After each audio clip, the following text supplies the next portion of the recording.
इस वक्त गुल प्लाजा को मुकम्मल तौर से सील कर दिया गया है, लेकिन कराची में ये पहला सानहा नहीं था। माजी में भी इस तरह के वाक़यात रोनुमा होते रहे हैं। आखिर कराची में आग लगने के वाक़यात क्यों रोनुमा होते हैं और इस हवाले से क्या इक़दामात किए गए हैं?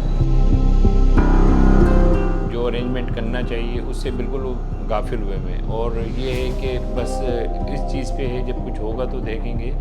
जुलाई 24 से लेके मई 2025 तक 2215 फायर हुई हैं।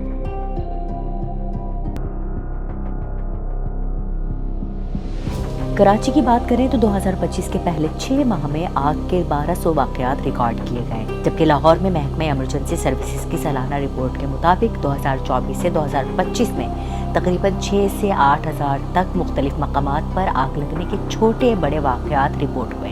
2012 में कराची का सबसे बड़ा सानहा बल्दिया टाउन फैक्ट्री का था, जिसमें 289 अफराद जान से गए और वजह निकलने के रास्ते और खिड़कियों का बंद होना बताई गई। इस बड़े सानहे के बाद भी वाक़यात रुके नहीं।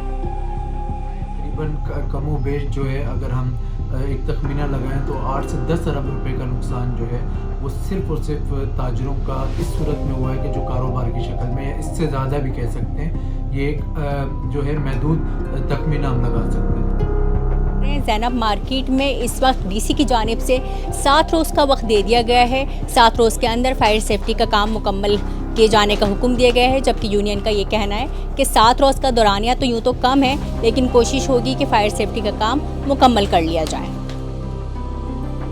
जितने एक्सेस तार मार्केट में नज़र आ रहे हैं वो भी हमारा काम चल रहा है। इंशाल्लाह हम इसको ज़ीरो कर देंगे। हर बंदा सोशल मीडिया में डाल रहा है ये तार वो तार, अरे हमें 7 दिन मिले हैं, उसको तो पूरा करने दें आप लोग।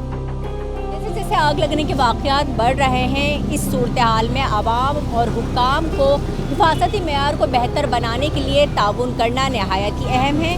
ताहम दोनों अपनी जिम्मेदारी संजीदगी से पूरी करें तो इन वाक़यात की रोकथाम और तदारुक मुमकिन हो सकेगा।